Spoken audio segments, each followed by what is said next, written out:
Welcome everyone to our free Wednesday call, and we are going to continue our conversation about business. And one of the important things I think that we have to remember when we think about doing a business is what is our mindset. It's even more than our mindset. What is our mindset? What is our desire? And what are our deep beliefs about business? So for instance, you think about starting a business, or maybe you have a business. And maybe you start comparing yourself to, like, let's just use Kathleen as an example. Kathleen's been doing this for 20 years. She's celebrating her 20-year anniversary. Yay! So exciting for all of us. And I know Judy's been with us for a really long time, so it's very, and same with Liza. So very exciting for us who have been there from at the foreground. And so anyway, but let's just take Judy, for example. Okay, so Judy wants to start a business, and then she sees Kathleen. And then immediately she thinks, well, I'll never be Kathleen. I'll never. And already we've set ourselves, like, right? We're already putting obstacles in our way to success because we're comparing ourselves with someone else. And really, your business is your business. You're going to attract certain people, and you're going to decide what success means to you. Because maybe success to you is only having a couple students a month. You get to teach, you get to share this beautiful system with other people. And you don't have to put that extra pressure on yourself that, oh, I got to be Kathleen. I'm teaching animal Reiki. I need to get a lot of students. I need to have a huge newsletter. Blah, blah, blah. You've already set all these like fences that you have to jump in order to get to where you perceive success to be. But the reality is that success is whatever it means to you. So for me, when I look at my cannabis businesses, it's easy for me to go, oh, I wasn't a success because I'm not a national wide brand right now, right? But for me, I was extremely successful, especially with my edibles, because I came in as a nobody. I left on top. I left having won awards. I left with people wanting my edible. That was success to me. I got freedom of time. I've got freedom of purpose. So, hey, Jill, thanks so much for joining us. And thank you for Carolyn. So good to see you. And Beth, so good to see you. So, you have to decide in your mind, what does success look like to you? And then you have to believe also that it's possible. So if you look at people who are successful, the one thing they have in common is they didn't think it was impossible. And I'm not going to pick on Trump, but I am going to pull him out as an example. Here is a man who seemingly gets away with whatever he wants. There's a lot that goes in with Trump. He truly believes what he does. And that is an example for all of us. You have to truly believe in what you're doing in order for you to be successful. Because if you're like, I want to do this, but oh gosh, that might happen. This might happen. Now you're not going to, the universe is going to go, so you don't want to be successful, right? It has nothing to do. The universe doesn't care if you're a good person, a bad person, if you're rich, you're poor. Universe doesn't care. It's not even universal energy. It's quantum physics. What you put out, what you're going to get back. What you believe is going to be your reality. It's going to be your truth. And you really need to remember that when you're starting a business. We've got to fight all those demons. We can't sit there and go, well, I don't really know what to do next. Go, you know what? I don't know what to do next, but it's going to come to me. I don't know what to do next, but somebody is going to come to me. And it's really funny. I feel like 2024 is the year that you're going to be able to manifest. And the reason I say that is everything that I go, oh yeah, I need that. And in my mind, I'm like, I'm going to have that. It appears. And it's been like almost since the first, like this morning, I was looking for a bobby pin and I'm like, oh yeah, I don't have any bobby pins here. And then I went into my sister's bathroom. She doesn't wear bobby pins. And there was a bobby pin on the floor. It's like stuff like that has been happening to me. And then, something happened with Kristen at CARE. I had to, cancel my class, my Animal Reiki for Reiki practitioner class, because I have some things that I have to deal with that I'm not going to be able to travel. And the one thing I've wanted to do at CARE is have a corporate program. And it just hasn't been coming together. I've been really super frustrated. So Kristen called me today and said, hey, I've got 20 hostage negotiators coming on Friday. I'm going to teach them something. I can't keep doing this. I need you to come in and start teaching this. It's like, it's Orange County, which is the biggest county in Florida. It's all of their hostage negotiators. There's 20 of them. And I'm like, okay, this is like being handed to us. And Kristen, of course, is like, I need you to come and get this set up. And we already have the clients. So it's like what you want, as long as you're really focused, like, I know that's what I want to do. I just don't know how it's going to come together. And the good news is you don't need to know how it's going to come together. You just need to start making progress towards it, right? And staying really tunnel vision. When you look at Trump, Trump is not worried about what the rest of America thinks about what he does. Trump is only worried about what he is doing. Elon Musk, only worried about what he is doing. And that is why they're successful. They don't care about what's so-and-so going to think. Oh, well, what will this? Nobody cares. But we're raised, especially us women, to, you got to please everybody. You got to think of everybody. Oh, don't be rude. Don't, discount people. You've got to be nice to everybody. Not true in your business. The only person you need to think about is you. The only thing you need to stay focused on is your business and what you're going to do to make it successful. So before we get started into just like the more nuts and bolts of what you need to do when you start a business, I want to do this really fun exercise that I just learned in this book that I'm reading. And it's so good about pinpointing what your limiting beliefs are, what your blocks are when it comes to money. Because if you don't feel you deserve to receive money for your services, you are not going to receive money for your services. If your measure of success is monetary, and for a lot of us it is, if your deep belief is, but I don't really deserve the money, you're not going to make money. So right out the gate, you have this beautiful business, you're this beautiful person, you have these beautiful things to share, but already you're like, but I don't want any money because I can't have it because it feels uncomfortable, it feels awkward. And so you're already pushing it away. So I got to let 2 more people in, and then we'll do this exercise, and it's really fun. So this exercise is basically, we're going to go into a little bit of a meditative state, and I want you to, just a second, I'm going to mute everybody. I want you to, when you go into this meditative state, I want you, when this situation comes up, because a question is going to be asked of you, you're going to have to respond to a situation. And whatever first comes to you, I want you to hang on to that, because then I'm going to have you either share it or put it into chat so we could talk about it. Hey, Cindy, so good to see you. So glad you could join us. And hello, Mary Lynn. So glad you could be here too.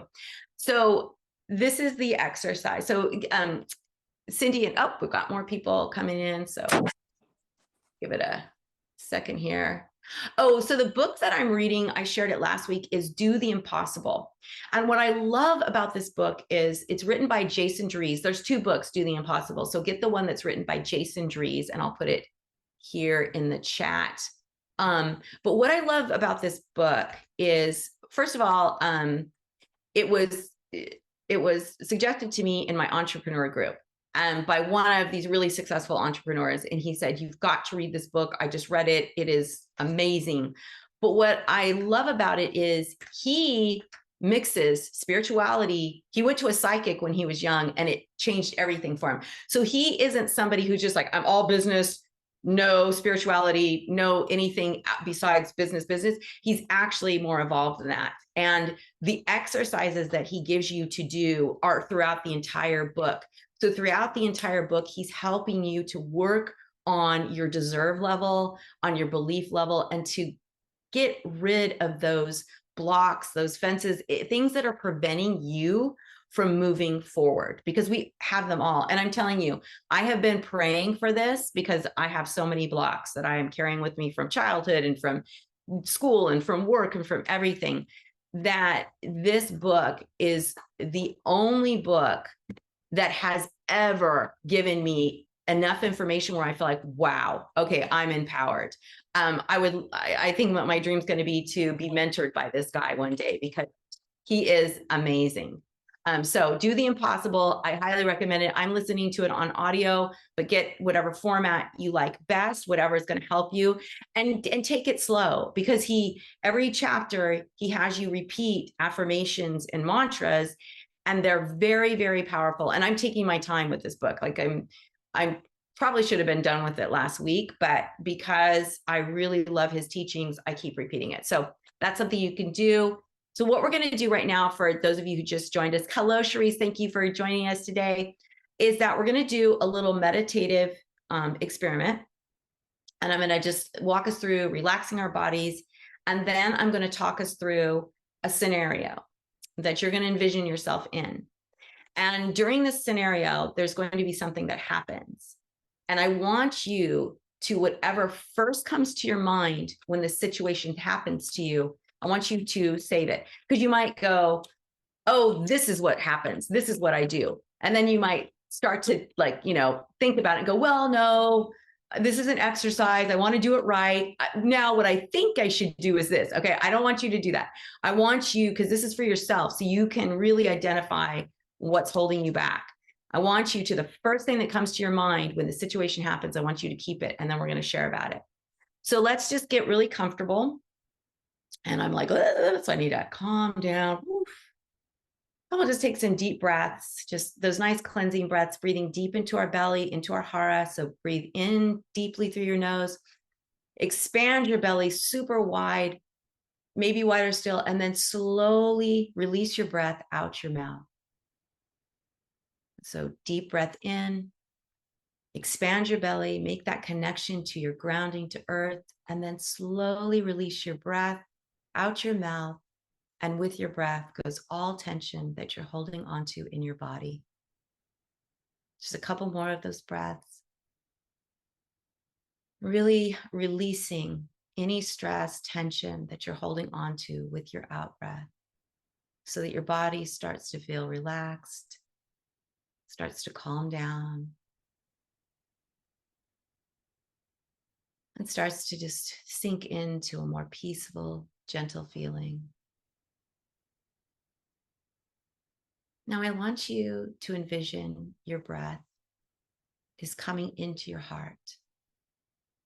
Breathing into your heart, expanding your heart, and then releasing your heart's energy out, not only through your mouth or through your nose, but through your body. Really focus on that beautiful heart-centered energy. Imagine with every breath in, your heart expands. And with every breath out, your beautiful, loving heart energy expands outwards. It's like you're filling your heart with love on the in-breath, and then you're releasing that love out into the universe.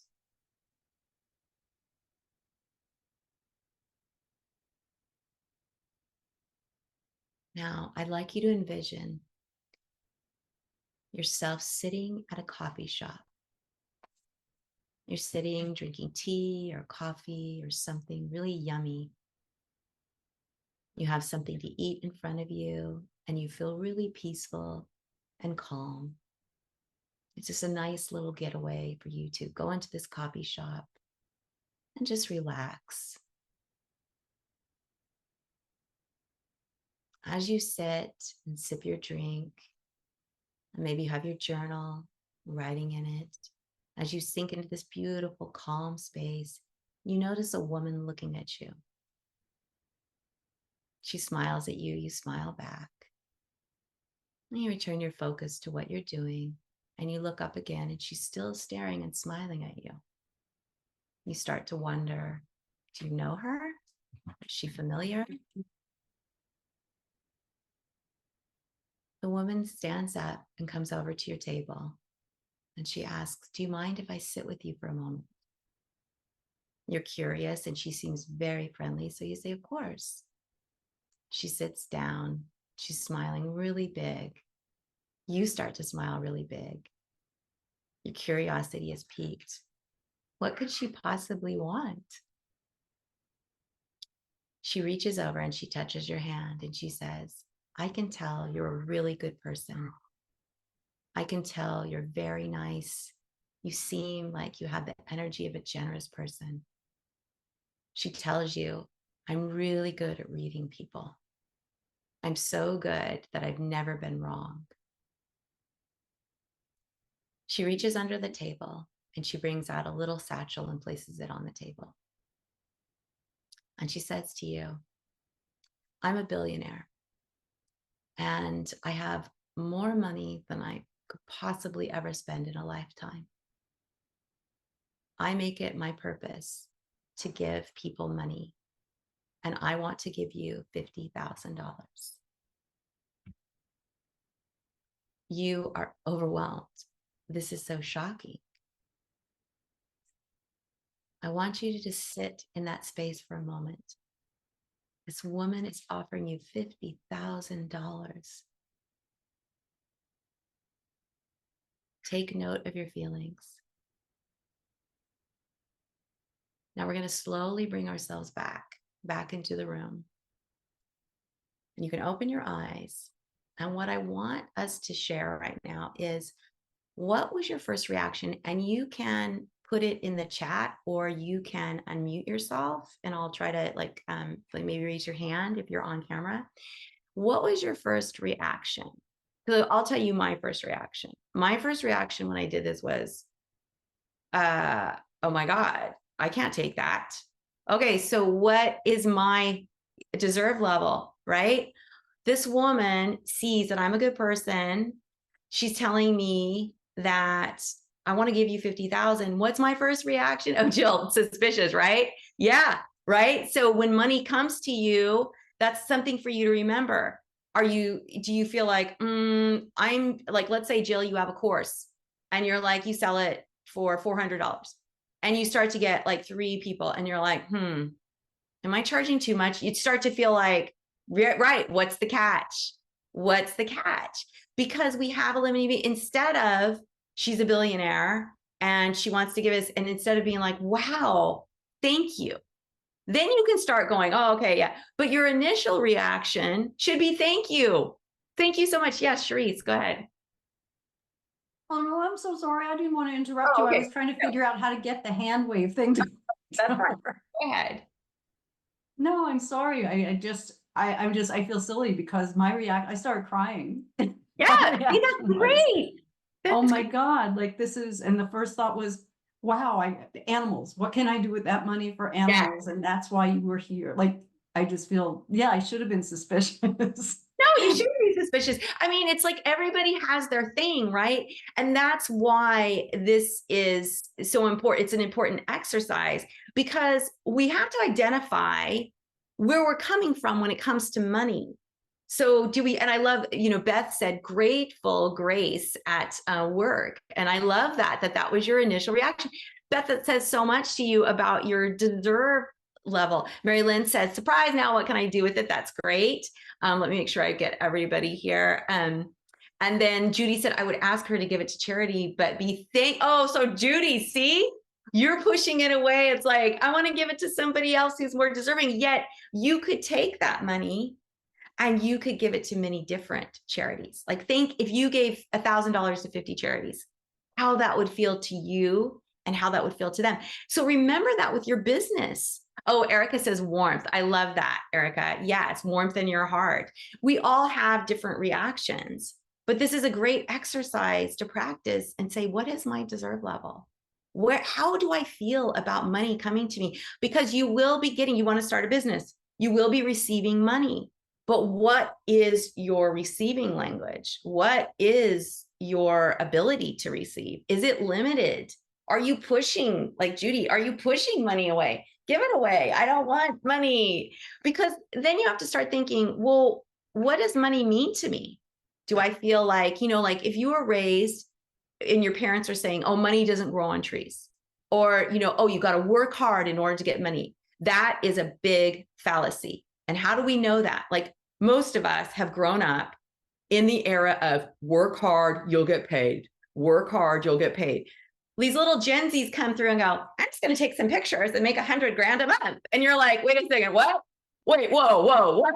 And we're all hateful about it, going, those damn Gen Zs, who do they think they are, taking pictures and being influencers and making $100,000 a month or even $1 million a month? It's like, hello, they cracked the code. You don't have to work hard. There's nothing that says you have to work hard in order to get money. Nothing. It's our deep belief. And I want to share something. I was thinking about this. Here is a deep belief I have about Costco. So for many years, ever since Costco was open, so however long that's been, and I've been shopping there, Costco has always been a driving distance and then completely crowded and overwhelming when I got there. Okay. So years and years and years. I get to San Jose at my sister's, and there's a Costco literally 2 blocks away. And it's never busy. I mean, it's busy, but the lines are always open. It's never crowded. There's plenty of room to move. But in my mind, when I think, oh, I've got to go to Costco, I'm like, okay, it's down the street. You can literally go there like a grocery store. What is the problem? It's actually easier than the grocery store because you can go straight to self-checkout.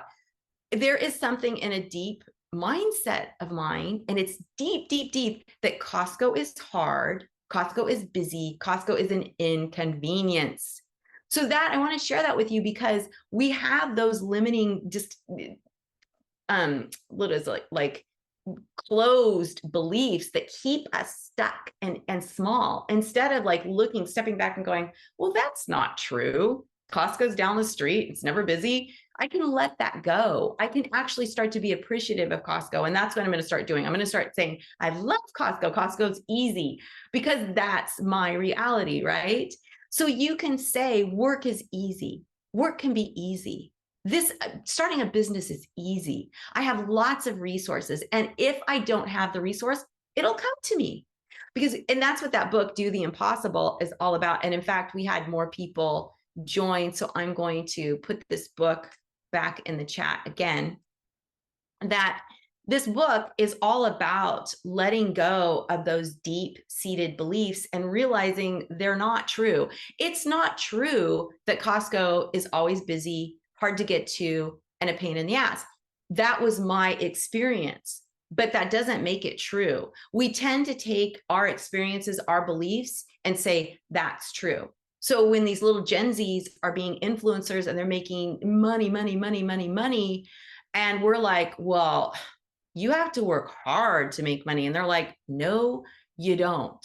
And even like at work, we're like, oh, well, you have to work overtime for free, or you have to take on extra responsibilities because your boss has asked you. And the Gen Zs are like, no, you don't. You can say you need to pay me more, and that's acceptable. And I'm just like, I'm never on social media, but I'm getting sucked into all these little TikToks, and I'm like, oh my gosh, that is so true. It's like, these young girls after the Me Too thing, I'm like, oh, we didn't know as women that we could tell men, hey, that's not appropriate. You can't talk to me like that. We're like, haha, okay, yeah. And then these little Gen Zs come through and they're like, yeah, that's not acceptable. We're like, oh, it's not. Well, I've lived 60 years and I've just dealt with it. So it's, we have to look at these things that are coming through and breaking the old paradigms up, because now is the perfect time to start a business. There's no rules. You make your own rules. And so I'm going to give you some things now, but oh, good. We have plenty of time. So if you have any comments about this, I would love to hear. Or if you have some experiences you want to share, you can just raise your hand or unmute or whatever you want to do. But before we go into the nitty gritty of, should I start a corporation? Should I do an S Corp? Should I do this? Should I do that? And the answer is, yeah, only if you plan on doing something and taking in a lot of money. So what's the age range of Gen Z?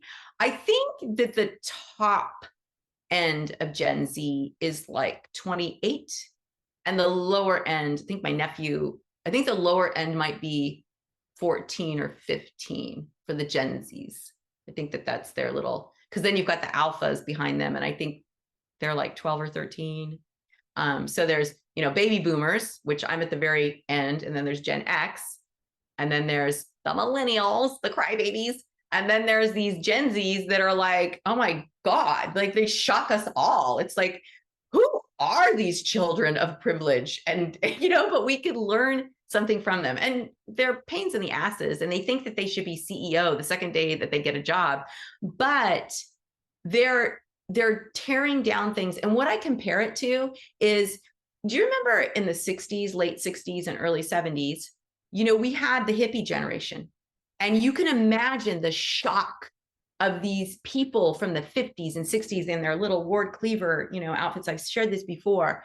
And then they've got these kids that have long hair and they're smoking pot and ruining their entire lives with drugs. And yet these people who from the 60s, they became doctors, lawyers, they became, they were smoking weed then, but they became productive citizens. But they tore down something that wasn't working.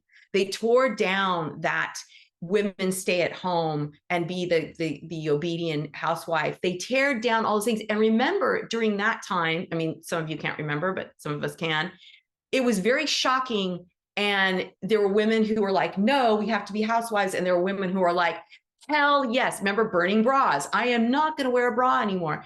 That was shocking, right? But we were younger then, so we're like, yes, that was necessary. Well, now we're older and we're like, oh, these Gen Zs, oh my God. But it's necessary. And they're doing what hasn't been done since then. Because if you think about all the other things that have happened, like, the 80s, the 90s, whatever, nothing has been as shocking as the 60s and early 70s. And now we're living that again. And it's a good thing because it breaks down the old ways and it makes room for fresh air. So it's a great time for all of you to think about starting a business, no matter how old you are. And there's studies that show you don't even come into your groove, and this is sort of depressing, until you're in your 60s.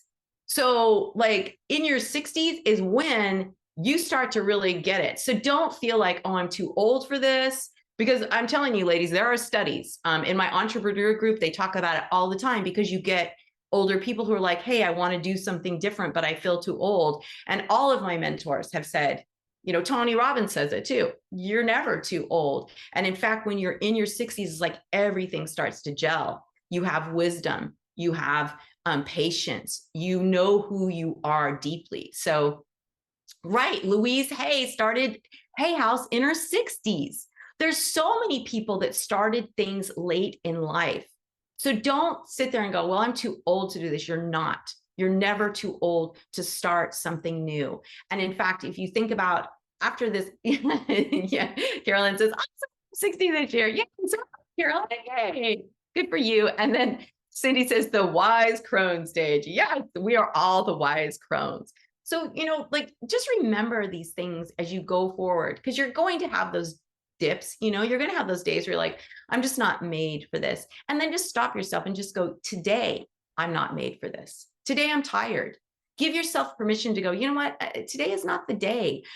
I think that this is, and we talk about this in my entrepreneur groups, that you think that, okay, I am a business person. I have to do something every single day. Otherwise, I'm a big fat loser. I have to be thinking about this every single day. I have to be working hard in order for it to be successful. No, you don't.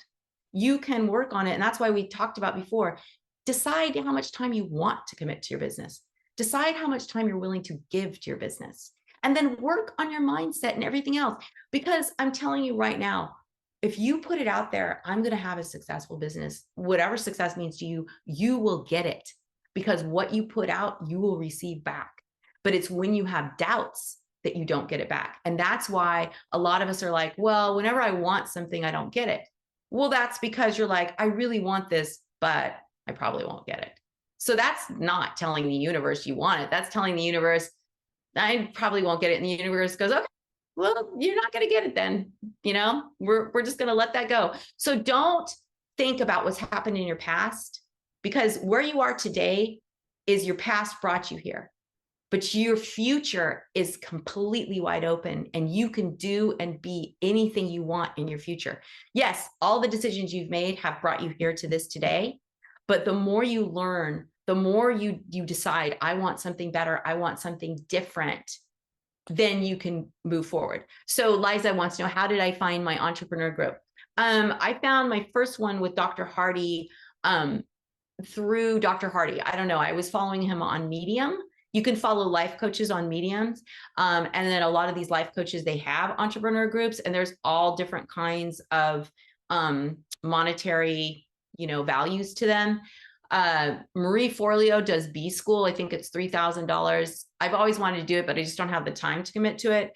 That's not an official entrepreneur group, but she has a community. Denise Duffield Thomas, the same thing. It's not an official entrepreneur group, but you can use it as an entrepreneur group because they have Facebook groups that are private, and you can then workshop what you're going through and get inspiration. And that's really what a mastermind set program is about, or a master entrepreneur group or mastermind group or whatever they are. It's all about a community. I mean, this is kind of like a mastermind group, right? We're not doing it as official because we don't have as many shares, but that's really what it is. You have someone who's going to lead, and then you have people contributing and then sharing about their trials and tribulations or their successes, so that you can then be inspired.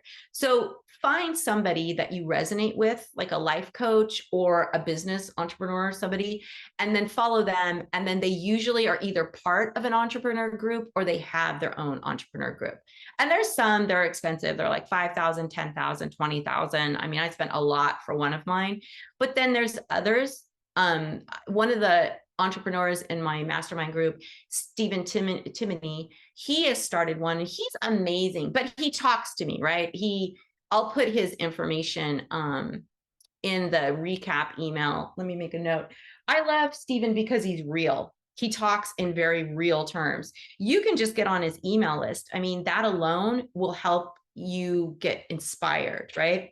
So I'll just put this on here to put Stephen's info on there. But there's a lot of people that have things that aren't that expensive. I think Stevens might be expensive, but he's coming out with a cheaper version, because I've been talking to him about that. It's like, dude, you're cutting out too many people by making it super expensive. Open it up to the masses. And a lot of people will do that for like just a couple $100 or a few $100s, and you can join those.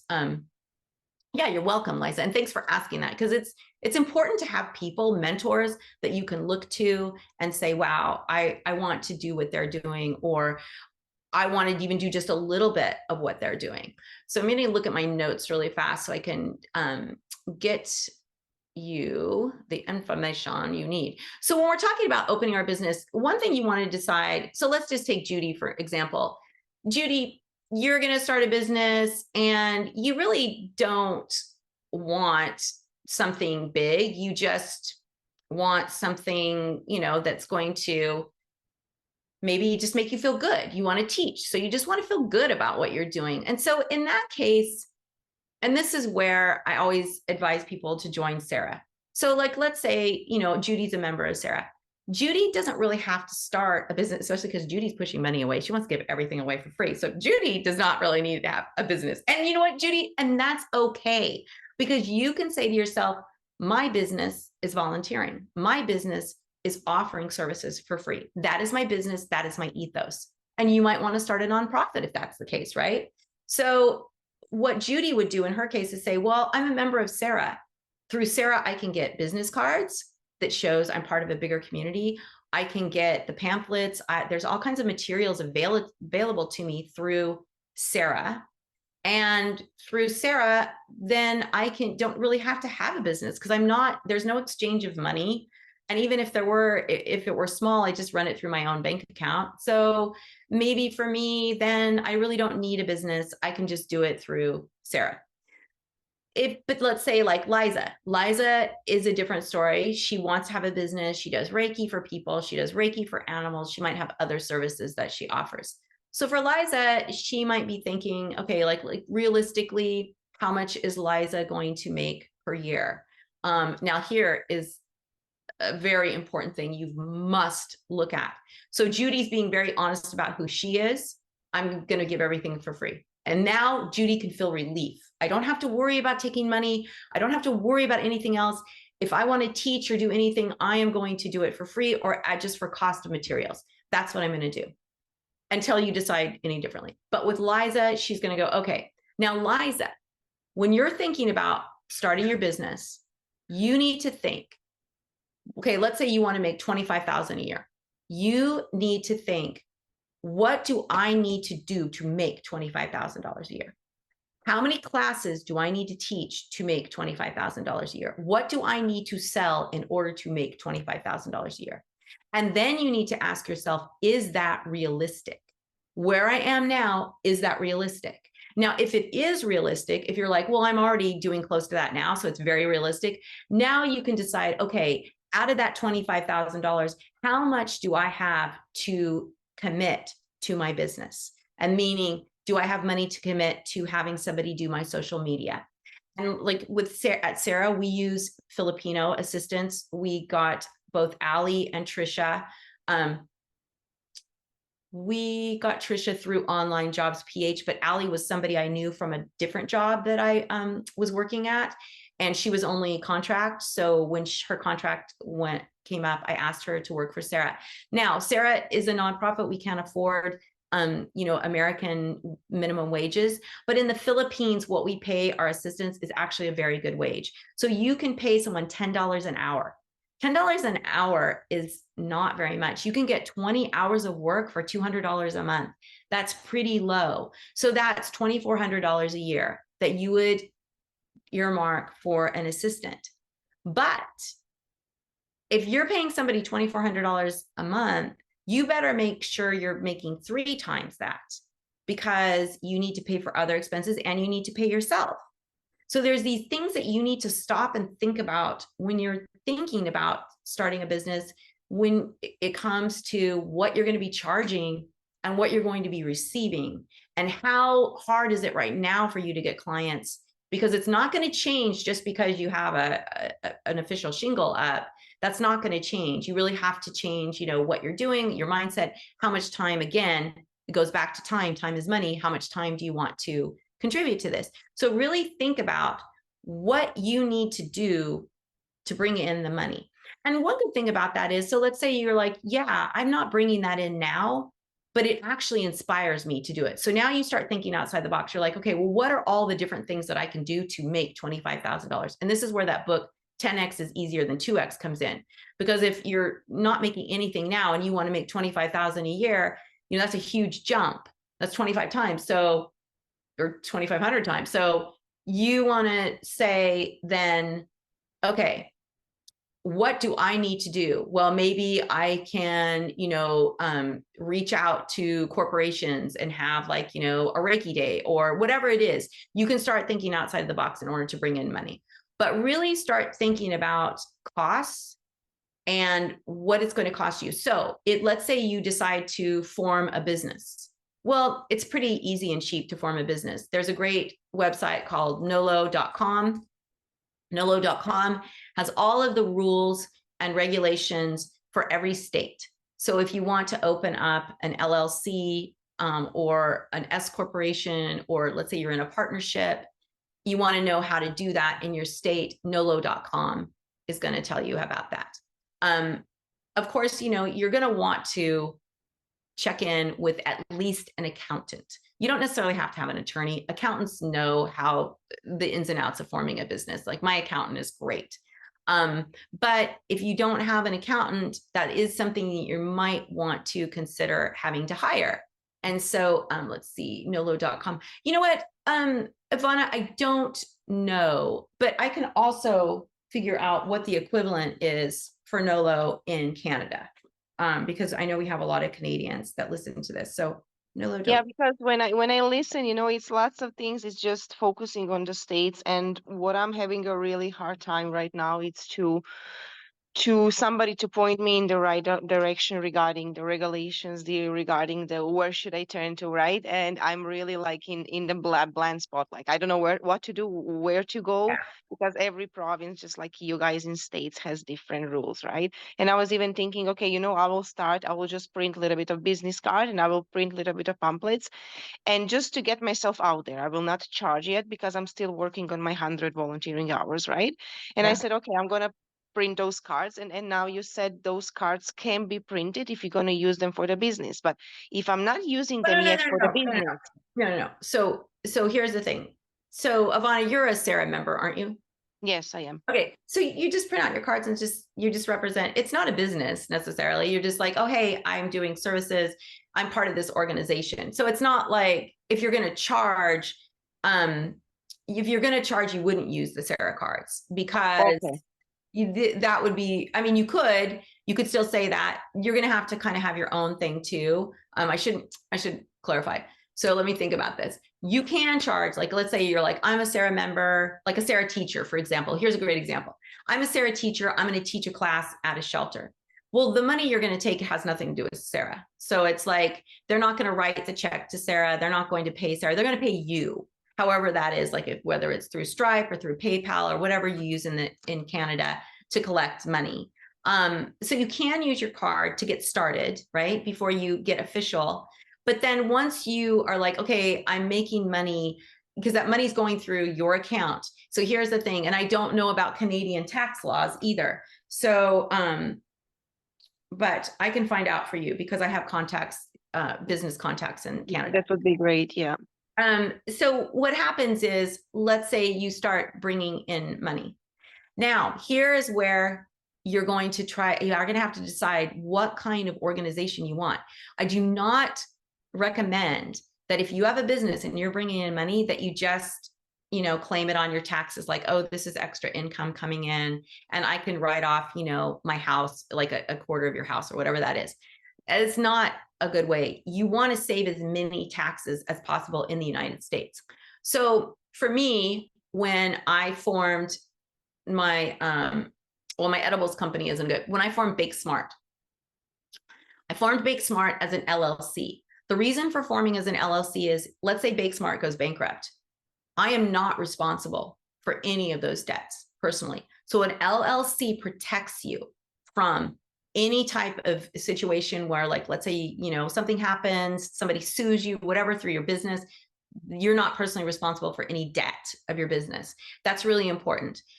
When you start an LLC, you can, if you start an LLC, you're going to have to get what's called an employer identification number from the IRS. Super, super simple to do. When you get your EIN, that would be like a business license, I think, in Canada. No. This is a federal, Ivana, this is a federal thing that the United States requires. So if you have a business, it's called a federal identification number. That federal identification number is like a social security number for your business.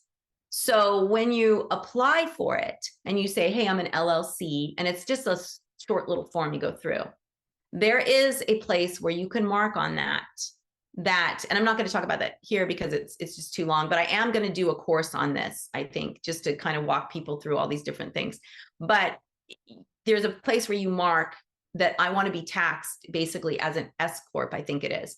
And you only get taxed at 15%. I did not do that for Bake Smart. I get taxed at 28%. Do you know how many thousands of dollars I'm losing because I'm getting taxed at that higher rate? But my other business, my next business I did consulting business, that I made sure that I was taxed at 15%.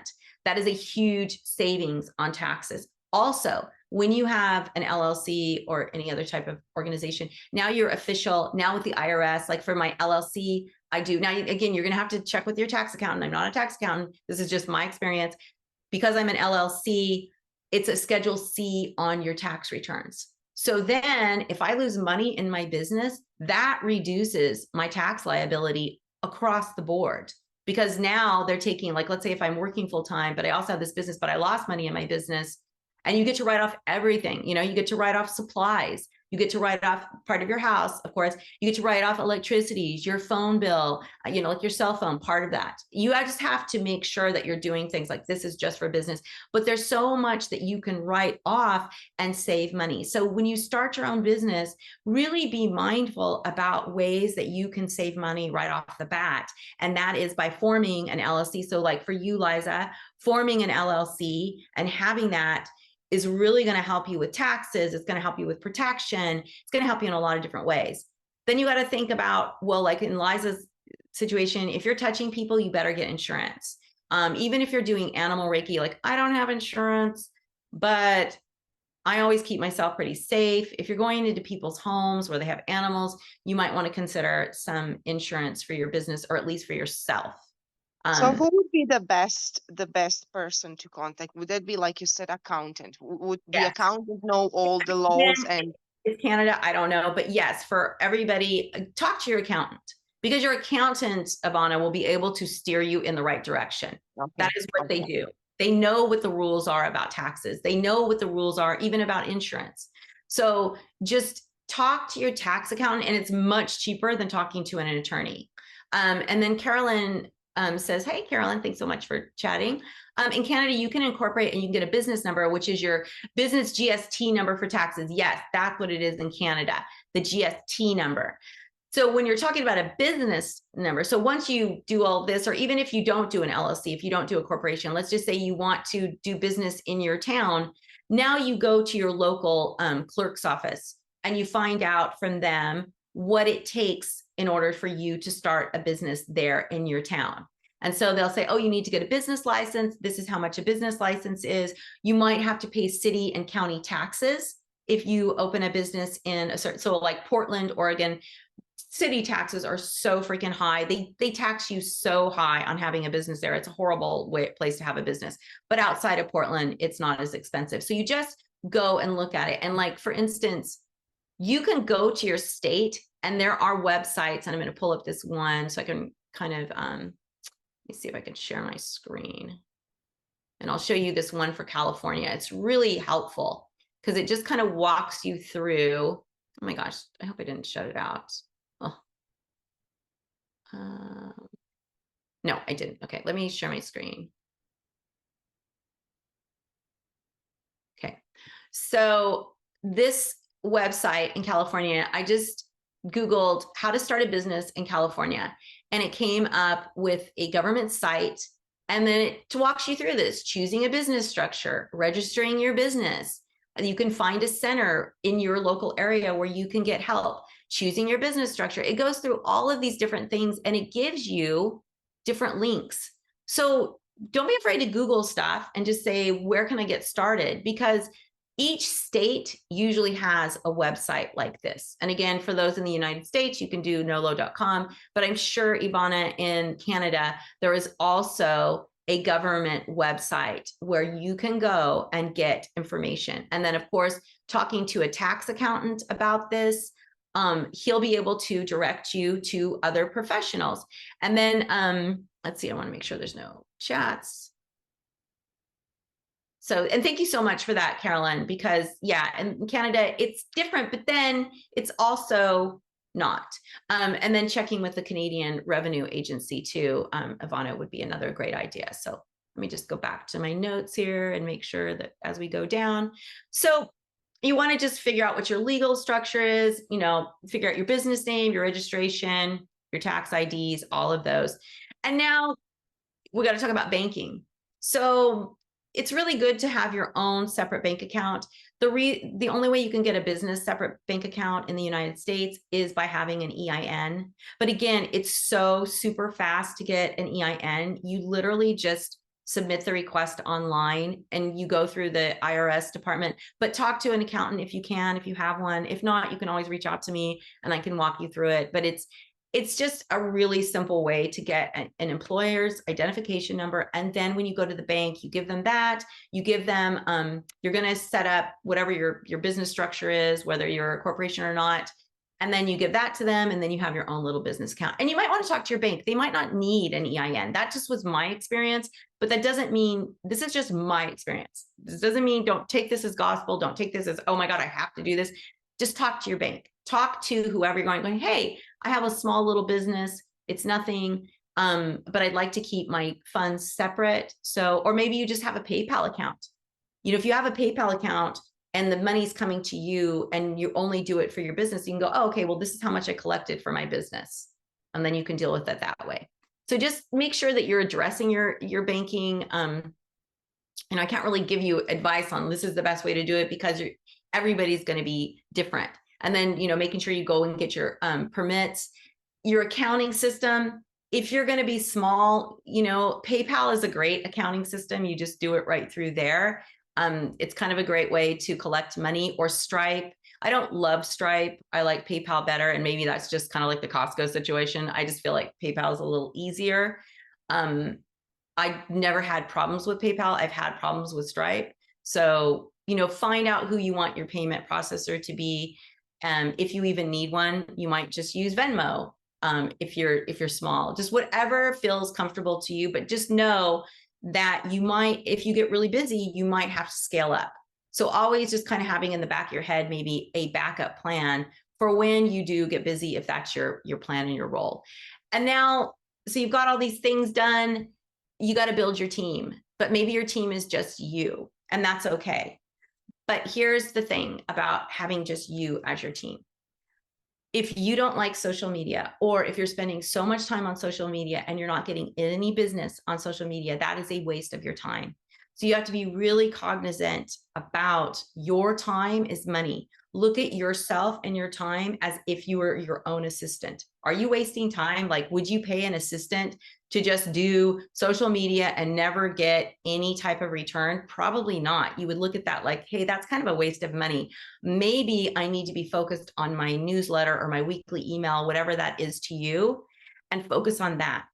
So just think about the different ways that you're going to be delegating your time, and then decide, do I need to get a team? So of course, an accountant should be on your team, and it's not that expensive to get an accountant. There's lots of different accountants out there. You can even get, I think, advice on Fiverr. I mean, I've never done that. I know that there's some Fiverr tax accountants with really high scores. You could do that. I have an incredible tax accountant in Oregon. If anybody's in Oregon, he's not that expensive and he is amazing. I love him. So if you can just find somebody, and remember, tell yourself, it's going to be easy for me to find an accountant, and it's going to be reasonably priced, because when we put that out there, that's what we're going to be received. Remember, just going to be like a dog with a bone.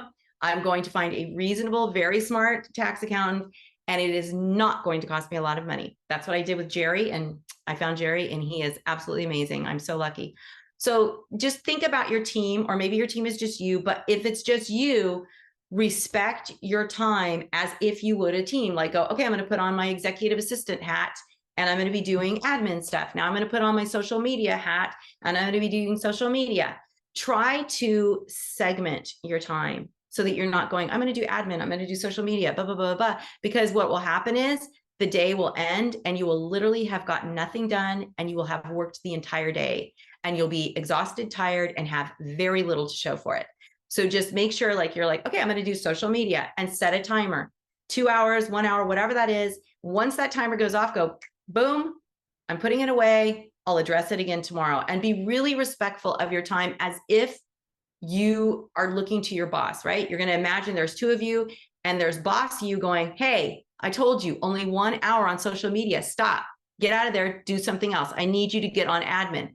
Look at yourself as 2 people, 3 people, whatever that is. But one of you is the boss, and one of you is saying, we're not doing that. We're not going to waste time.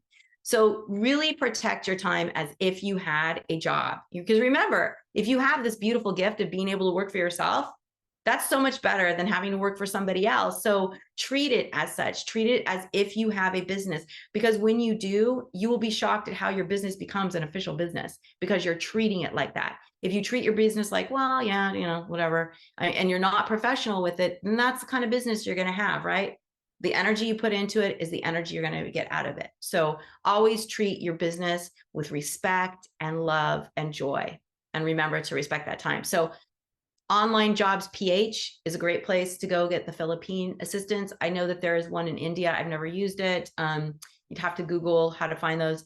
You can go on Fiverr. Fiverr has assistants on there. I don't know how much they are because I've never used that. And the one thing about Fiverr is, even when they have really good ratings, they may not be the best person. I always look for people who are fluent in English, and they all say they are, but maybe who have been doing it a long time, so that you know that they're good and they know what they're doing. There's also virtual assistants too. So just decide what a team looks like to you, because maybe it's not a team. Maybe it's just you for a long time. But if it is you, and I cannot say this enough because I learned the hard way, believe me, I've been in business for myself for 9 years and it was a struggle, is that you've got to protect yourself and your time as if you were a boss. So Leah's going to do social. I never do social media. I hate social media. So, but let's say I was. Well, actually, I was doing it when I very first started my business. And it's like, oh my gosh, I get down this rabbit hole in social media. I wasn't respecting my time. I wasn't acting as if I had a job that needed to get done in a finite amount of time. And so give yourself those boundaries, those barriers of, I need to get this done in a finite time. And if you don't get it done, just like a regular job, you don't sit there and sweat it when you have to leave at 5 o'clock. You just go, oh, I'll just do that tomorrow. Do the same with yourself. Say, I'm just going to do this tomorrow. I'm not going to worry about if I have to get it done today or not. You know, Ernest Hemingway, when he would write, he would give himself a certain amount of time and he would stop writing in the middle of a sentence. And then he would come back and he would be inspired and he'd have to, you know, get back into it. So if Ernest Hemingway can do that, we can do that with our time. But I'm telling you, it will really help you to become more structured when you can honor your time and what you're putting into your business as a professional thing, right? As if it were a money-making professional business. So no matter where you are with this, always protect your time, your knowledge, what you're doing. And then Beth says, are you suggesting to do a little of a lot, i.e. several segments of 25 minutes, or do you do, you know, it really depends on how you work, Beth. Like if it takes you, and this is not uncommon. So they say that every time you get interrupted, it takes anywhere from 15 to 20 minutes to go back into that zone. So let's say it takes you a long time to get focused. Then if that's the case, you might want to give yourself 90 minutes so that you get a good hour or more of devoted time.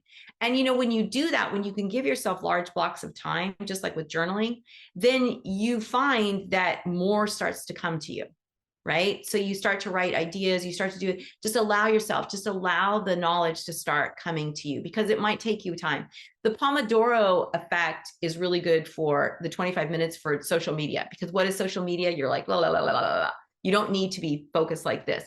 So 25 minutes might be a good thing so that you're not going, oh, and they do have timers that are longer. They have a timer that's 90 minutes, a timer that's 60 minutes, a timer that's 45 minutes. You can find these all over YouTube, but they're really good at keeping you centered, focused, and then boom, it's over. Okay, I'm done.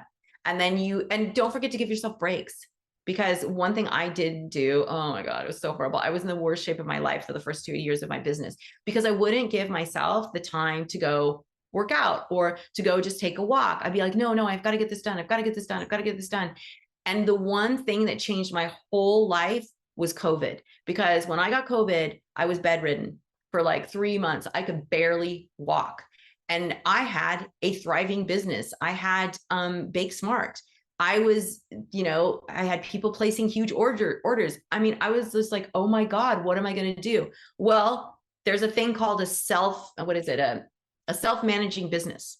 I had to make Bake Smart a self-managing business. And it wasn't hard because it was orders coming in online, orders going out. I just had to make sure that my assistant was getting, you know, the confirmations and stuff. But I was making a lot of extra work for myself that was getting me nowhere, like reaching out to media, reaching out to other edible companies and all this stuff that was getting me nowhere. But COVID made me really go, okay, you don't have the time. Even if you wanted to, you don't have it. You don't have the time. You don't have the energy. You don't have the bandwidth up here. I mean, my brain was fried. So I had to really stop and look at where was I wasting time? Where was the real money at? And focus on that. And I did it. And in 3 or 4 months, it was just self-managing. It might have been less than that because I really didn't have a choice. I had to push myself to do that. But it was the best thing that ever happened to me because I was like, oh my God, it's easy to make money. I could change my mindset on that. It doesn't have to be hard to make money. You don't have to sweat and ruin yourself in order to make a few dollars. You can actually say, this is what I'm going to commit. This is what I'm going to get back. And it becomes easy. And you learn that, oh my God, there's a flow. And the flow doesn't have to be me beating myself to death and working myself to death and stressing myself out over nothing. It's actually really easy to make money. So just remind yourself that you don't want, if you find yourself hunched over and like tense, go, wait a minute, whoa. This does not have to be hard. Why am I making this hard? I'm actually doing something I love. I'm doing animal Reiki or whatever that is. And this feels good to do. So why am I ruining it? Why am I bringing this negative, horrible, icky energy into my business when actually my business is this beautiful thing? So that's kind of, I know I've been blah, blah, blah, But okay, so Cindy says, what is your recommendation for an email server to use? Oh God, ugh.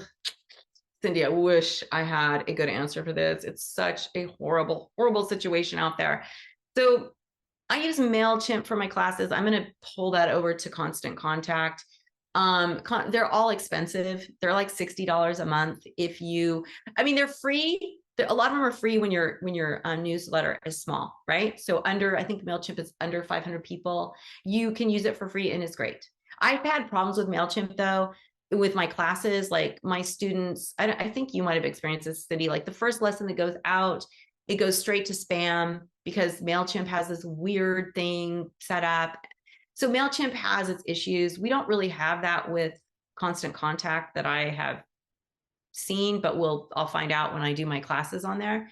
But there are a lot of out there. MailChimp and Constant Contact are kind of the better ones. I know Kathleen uses a different one, but hers is more set up for like influencers.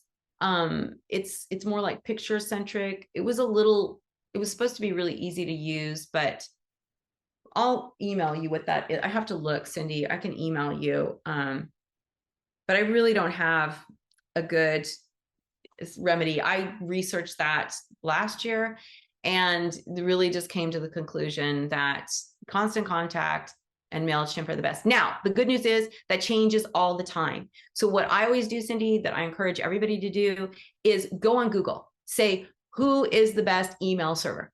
And then you can get lots of sites that'll compare the different servers and they'll go through a long list of comparisons on pricing, on what they offer, on what their reviews are. And then you can kind of make a more educated guess. Most of them have a free version.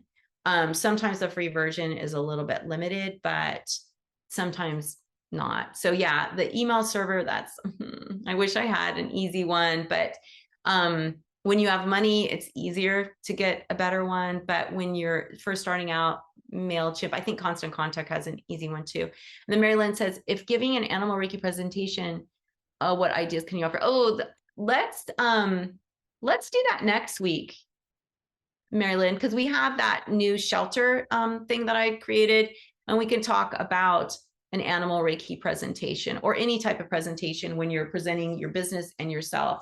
So we can do that next week. I'll tell the girls about that because it kind of goes in line with what this is too. And then Ivana has to go. Okay, great. So yeah, so when it comes to your business, and this is something I'm so glad that Cindy asked that about the email server, because if you are like have a question like, well, who would be the best, whatever, like where should I spend? Okay, here's the thing. Where should I spend my time on social media? Should it be Pinterest? Should it be Facebook? Should it be Instagram? Should it be X? Which I don't even like calling it X. Should it be Twitter? I'm just going to rebel here. There's different things. So you've got to really look into it and go, where do I feel drawn to? What do I feel like I could give the most time and attention to? Where do I feel more creative in? Now, I will say with Facebook, womp, womp. I mean, you look at anybody big on Facebook, like Marie Forleo, for example. She's got hundreds of thousands of followers. You look at what her engagement rate is. I mean, sometimes it's less than 1%. So you think about somebody like her, who I know she's making bajillions of dollars and has a huge following, but Facebook, the algorithms are so bad. Something's going to happen with Facebook. So you might want to go somewhere like Instagram, or I know Pinterest is making a resurgence. Pinterest is becoming popular again. So wherever you feel drawn, or maybe you decide, I'm not doing social media, I'm going to do email.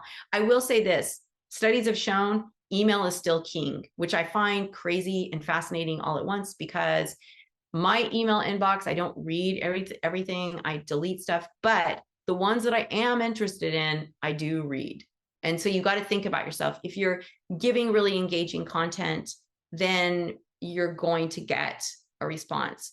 So if marketing isn't your bag, you might want to find somebody who can help you with marketing, or who, like, those online jobs PH, they have Philippine assistants who do marketing part-time, and you can get either advice or you can get them to help you. Also, AI is incredible. Like, you can go use AI for free on Bard, just Google Bard, B-A-R-D.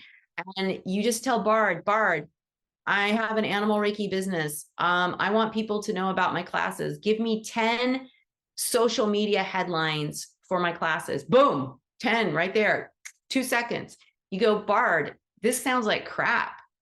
Give me 10 more, but this time I want you to focus on, we don't use hands, because if you put Reiki, they'll say hands-on healing, says, you know, so you kind of have to, as if Bard was an assistant sitting right next to you, you would say, hey, assistant, if you said to your assistant, hey, give me 10 headlines for social media, she might give you 10 headlines and you'd look at them and go, these are crap. But if you say, give me 10 headlines that highlight the fact that I'm doing animal Reiki, we don't use hands, and we honor an animal's agency.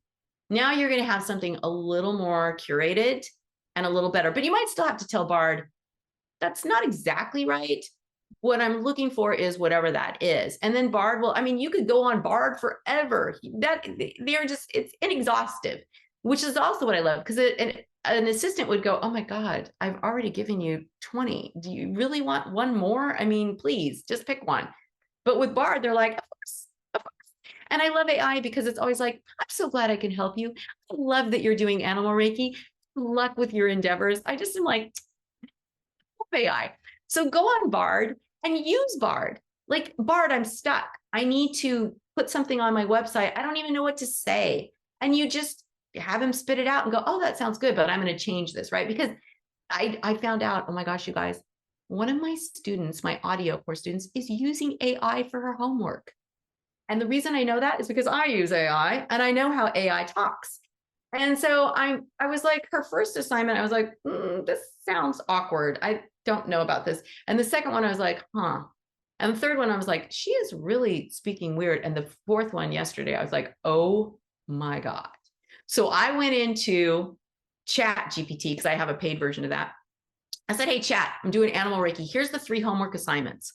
I want you to give me back as if you were my student. And I want you to pretend that you worked with a dog, a person, in this. Chat GPT gave me almost exactly what she sent in. So now I'm like, crap, I got to talk to her, because she's obviously not doing the work. So you can't get your certificate if you're not doing the work. So it's like so awkward. And I was like, wow, someone is using chat or some kind of, I mean, it must be Chat GPT for their animal Reiki homework. What? Like, that's weird. But anyway, I have to share that with you guys, because I was like, I sent it to Kathleen. I'm all, look at ChatGPT almost gave me the exact same answer that she did. Because it's kind of like, you know, and the healing universal energy of Reiki, I can feel follows on into the universe. And I was like, that's not how my students talk. I know this is something wrong. So, you know, when you're using AI, it's actually a good thing too, because you're educating yourself also on when you can start to spot when AI is being used. And then you can go, oh yeah, that's like, you can see it in news articles and stuff too. So I know we're coming to the end. I want to do oh God, we're way past the end. So I'm going to forego the meditation, since we kind of did a little one there. But I want to tell you guys, when we leave, remind yourself, do the mantra. This doesn't have to be hard. This is easy. I love doing this, whatever that is. And remember, you deserve to have a flourishing business. You don't have to compare yourself to anybody else. You are a beautiful, infinite being. Remember, you're infinite, but you think of yourself as finite, right? You keep yourself closed. You keep yourself small. Don't do that. Keep yourself big, keep yourself wide, and always remind yourself, when you start to feel sad, when you start to feel frustrated, just remind yourself and say, I deserve to have the business I want. I am. And see yourself as that business. Remember, see yourself in the future having this thriving business, having people come to you and wanting to take classes with you, right, Cindy? And going, oh my gosh, you're an amazing teacher. I see that, Cindy. I see that for you. You are an amazing person. I know you're going to be an amazing teacher. So it's like, just imagine, you know, 2 months from now, there's a student saying, thank you so much, Cindy. I love this class. I love what I'm learning. Because remember, when we're sharing animal Reiki, we're sharing something so incredibly helpful, important. And your animal Reiki practice is going to help you in this. It's going to help you in business. It helped me so many times. I had so many times where I was just like kicked in the face, bloody. And I was like, okay, my practice just cleaned me up, got me strong. And it's like, yeah, that happened. Trudge on, right? Because your animal Reiki practice reminds you that you're strong, that you are an infinite being, that you are pure love and you deserve it. And yes, life is going to throw stuff at you, but that doesn't mean you have to catch it and keep it. It means you just go, oh yeah, that happened, and throw it away and just keep going. You're smarter right now than you were an hour ago. You're smarter right now than you were a year ago. You're smarter right now than you were 10 years ago. If you look back at your life 10 years ago, look at how far you've come. You have done amazing things in 10 years, and you're going to do amazing things in the next 10 years. And in fact, you're going to do even more amazing things because now you know it doesn't have to be hard. Now you know that it's going to be easy. So what you're going to accomplish in the next 10 years is going to be exponentially better than what you've accomplished in these past 10 years, because the universe is supporting this. Yes, Mary Lynn. Okay, a real quick question that's not business related. My neighbor's dog passed away suddenly last night. Oh, I'm so sorry. And yeah, oh, what a beauty. Oh, and how soon can a Reiki, animal Reiki practitioner offer Reiki to a deceased Oh, yeah. dog? I know that this comes up with animal communication immediately because No, I mean, I don't mean communicating. I mean, I know. This question has come up before because Oh. Tia addresses this in her animal communication. She addresses, we're all energy. So the dog's physical body is gone, but their spirit, which you've been connecting with through Reiki, is still there. So because their physical body has died, you can still, that connection. I mean, some of us, I don't know, many of us have experienced when an animal dies, feeling that animal come through you. Like you can physically feel that animal with you and know, and it's like they're telling you, I'm still here. I am here and I am big. I had that with my dog Reba. I'd never had that before. I know that Kathleen had that at Brighthaven when an animal passed, and she just felt Simon like in her body. And she knew, oh, she wasn't at Brighthaven. She knew he would pass, but he was telling her, I'm big. And that's the thing they show you. It's like that body was keeping me like this. I'm big. I am this huge spirit. So you can start connecting, offering Reiki, and it helps the family too, right? That energy. Right. Okay. Yeah, I think that's a great question. Thank you. So if you have any questions, you guys, I'm happy to answer them. If not, we'll talk about presenting animal Reiki. We have talked about that in the past, but we'll talk about it a little bit more with our different mindset, because we're going to go in with the mindset that we're winners, right? And think how uncomfortable that is. It's like that whole, we're raised, especially those of us that are older, oh, you're conceited. If you think you're really good, you're conceited. If you try to boast, then you're conceited. And that's not true. Being confident is attractive. Being confident instills confidence in you, right? So when you come in, hey, I am an animal Reiki practitioner and I have this beautiful method I want to share with all of you. And of course, through Sarah, you get all these great materials to use to present. And then you just say, this is what we do. And this is how it can help you without being, and you can imagine, like, if you're in there going, well, I do animal Reiki and it's good. And I mean, people are going to go, yeah. But if you come in and say, hi, I've been doing this for however long and I love it. It has changed my life. And I'm so excited to share it with you. And it's okay if you stumble or I stumble all the time. That's okay. People expect you to be normal and real, but you want to have that confidence. What I'm sharing with you, I deeply believe in. So when even in these Wednesday calls, I know that you guys listen to me not because I'm going, well, you could start a business. It would be good. I guess I did it. And, no, you wouldn't listen to me when I'm sitting here going, ladies, this is what I did. You can do it too. Thank God I'm bossy. But, it's like you feel confident. You're like, yeah, Leah knows what you're talking about. You're enthusiastic. Yeah. And I wouldn't, and I'm not going to bullshit you. I'm honest with you, right? And that's what people want when you present. They want you to be honest. Hey, this is what's going to happen. This isn't going to be easy. First of all, we all know this isn't easy. It's really important to share that with people too. This is not going to be an easy thing to practice, but okay, let me take it back. It is easy. it's going to be difficult to incorporate it because you're going to want to push it away. That we all know. We do it with students, ourselves. People want to push this practice away because of whatever limitations, right? Like, you know, if you grew up at the time, like we were talking about the hippies and protests. So now, you know, protests to me are like, because of that, right? You know, you got burnt out on it. But that's just my own personal belief. So you kind of have to be honest with people and meet them where they think they're going to be and be like, you know, you may have a problem incorporating meditation. Maybe you don't believe in meditation. Maybe you think meditation is woo-woo, and that's okay. I'm here to share with you some really easy things like all is well mantra. They can do that. Breathing. Everybody can do that. There's different ways that you can share what you do. And that's the same with your business. Break things down to simplicity. Because gone are the days where people come in and go, I'm going to be talking to you about an energetic thing. Blah, blah, blah, blah. Those days are gone. Thank God. And now we can be real. We can say, this is who I am. And I'm going to share this with you. Because I'm telling you right now, you go into a group of people, there is going to be a percentage that completely resonate with you, that are like, oh my gosh, you are speaking my language. Those are the people that you care about getting it. There are going to be those people, there's going to be that percentage that's like, this is woo, this is stupid, this is dumb. And that's okay. You know what? That's why when people go, what do you do when people don't say no to animal Reiki or they don't believe in it? It's like, whatever. They don't have to. I mean, everybody's on their own path. And they're not my tribe. They're not somebody that I want to convince, because you can never convince somebody of something different.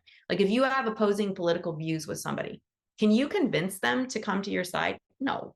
You know, it's deep. It's embedded in them. So you can't expect something that's embedded in someone to be easily released just because you believe in what you're doing, right? And so if you go into a presentation or anytime you're sharing your business and you're like, okay, this is what I do, this is what I teach, this is what I offer, just know there's going to be a percentage of people who are going to be like, no. And that's okay. No is good. No, we've talked about this. No is okay to hear. No keeps you on the right path.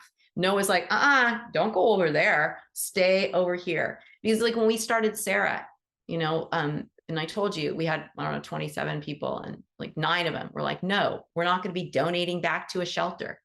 And Kathleen and I were scrambling. Oh my God, they said, no, what do we do? What do we do? And then we finally had to say, well, we don't want them in Sarah. We don't want that kind of energy in our nonprofit. So, you know, it's that stepping into your power of what you want, remembering who you are. Because when you try to please everyone, you please no one. You don't have to please everyone. You only have to please a small percentage of people. So if you think about like Kathleen and you go, oh, well, Kathleen has all the animal Reiki people. Well, no, she doesn't. She doesn't have 1 billion followers. She doesn't even have 1 million followers. She's got like 20,000 followers, 30,000 maybe, you know, if for people who are on social media. That's a small percentage. There's billions of people out there. So you think about the percentage that you need and who could come to you. And you think, wow, you know, if I get 10 people who are interested, I feel like a success. And don't forget, you know, identify what success is to you. Because if you're like, well, Kathleen fills her classes with 20 people, I only have 2. I'm not successful. No, you're very successful. You got 2 people to come to your class and study with you. That's a huge success.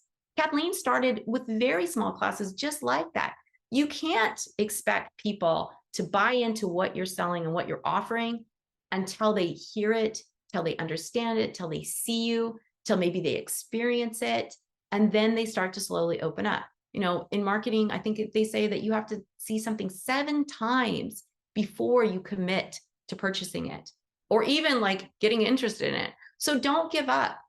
Put out your emails, and you start with family and friends, and it goes from there. And you ask your family and friends to share it if they think that they know somebody who might find it interesting.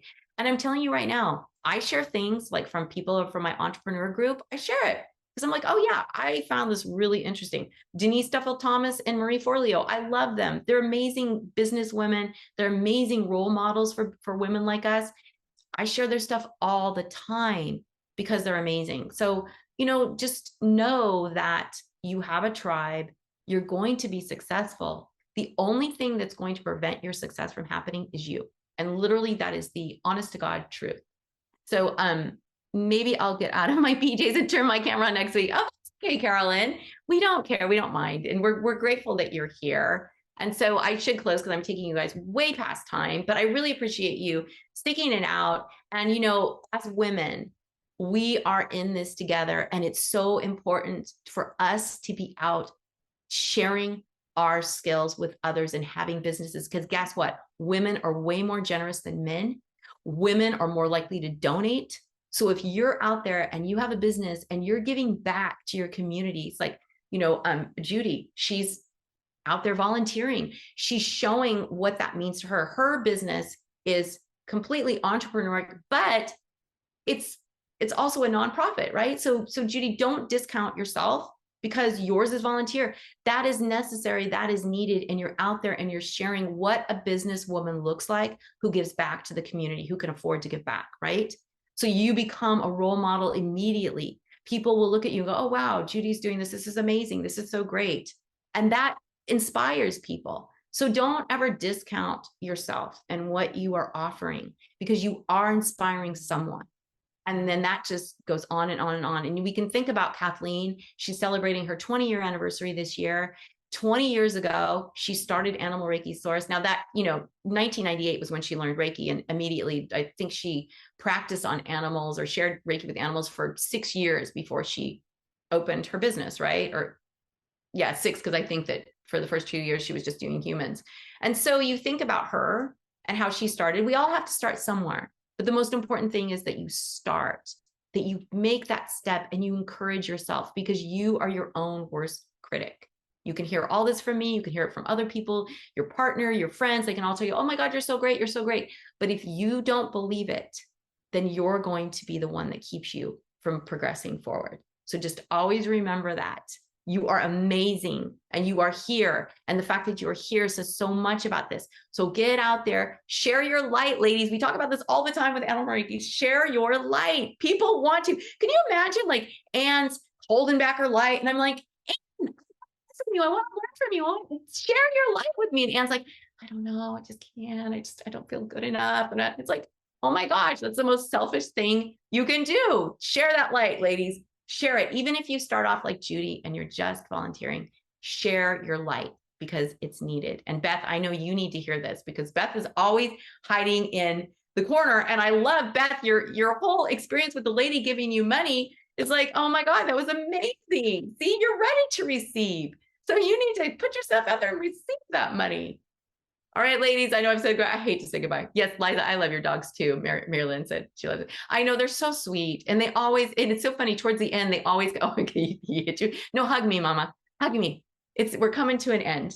All right. Thank you so much, ladies. Mwah. So great seeing you. We'll see you next week and we'll talk about presenting. You're welcome, Debbie. So grateful you could be here. Bye, everyone. Thank you, Leah. This was really helpful.